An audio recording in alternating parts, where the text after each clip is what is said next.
Армысыздарбы? Жакшы, рахмат. Организмде аркыл витаминдер, антиоксиданттар жетиштүү болушу шарт. Алар биздин организмде терс реакциялардын жүрүшүнө тоскоолдук жаратып, ден соолукту коргоп турат. Бул үчүн албетте минералдык заттар менен микроэлементтер керек. Булар болгон учурда адамдын иммунитети нормада сакталат. Деги эле иммунитет деген эмне? Бул боюнча врач-терапевт Улан Кабылбеков төмөндөгүлөргө токтолду. Иммунитет бул бизди коргой турган системабыз. Бул эмнелерден коргойт? Сырттан чабуул жасаган бактериялардан, вирустардан жана простейший деп коебуз, жөнөкөйлөрдөн ошолордон коргойт.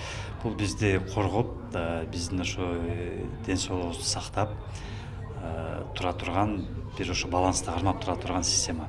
Жылдын ар мезгилине карай адамдын иммунитетинде өзгөрүүлөр болуп турат. Күзүндө иммунитетти түшүрүп жибербеш үчүн жакшы тамактанып жана активдүү кыймылда болуп турушу керек.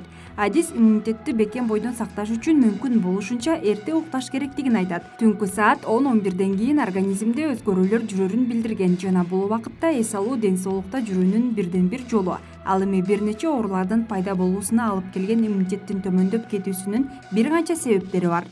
Чоң бир мындай көйгөйлөрдүн себептеринин бири бул экология десек болот.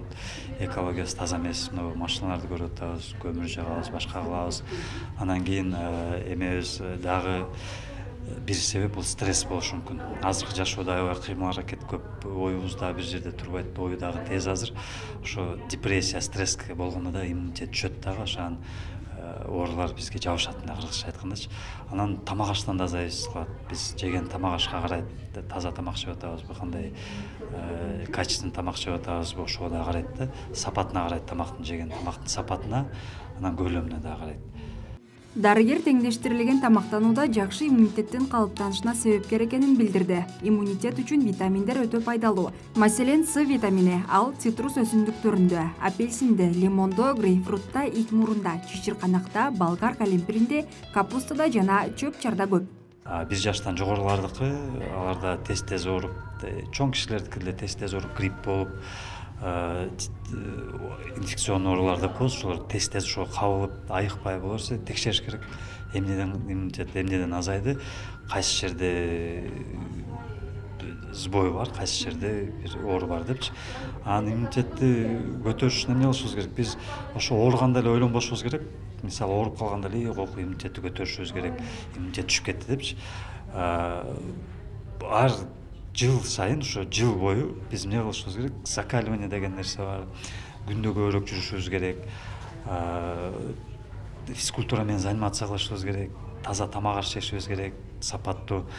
Анан ошого да кошумча витаминдер жешибиз керек, мөмө жемиш жешибиз керек көбүрөөк.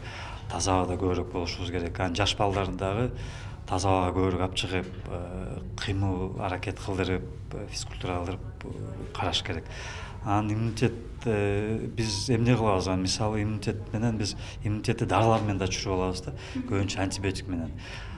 Бир аз температура чыкса эле антибиотик колдонобуз, алда тура эмес. Температура чыккан себеби бул иммунитет күрөшүп атат деген. Иммунитет күрөшүп, ошо бизге кирген бактерияларды, вирустарды өлтүрүп атат. А биз эмне кылабыз? Бир аз температура чыкса эле температураны түшүргөнгө аракет кылабыз. Анан бир аз температура жөтөлүп койсо эле антибиотик ичебиз, өзүбүз ичкенибиз аз келгенбиз, балдарга да беребиз. Таблеткасын хорошо, уколун жасай баштайбыз. Ал нельзя, болбойт андай. Ал качан колдонулат? Анализдерди көрүп, көргөзмө болсо, показания деп коебуз, көргөзмөлөр болсо, анан колдонуш керек. Ошол антибиотиктерди иммунитетти түшүрөт, туура эмес колдонгондо. Көтөрүш үчүн ошо айтып кеткендей, жогоруда айткандай, активный образ жизни, тамак аш жакшы жеш керек, мөмө жемиш көп жеш керек. Анан кошумча витаминдерди дагы ал дагы врачтын көргөзмөсү менен, врачтын көзөмөлүндө колдонуш керек. Мындан сырткары иммунитет бекем болуусу үчүн адам жеген азыктарына витаминдердин ичинен А жана Д түрүн кошуусу керек.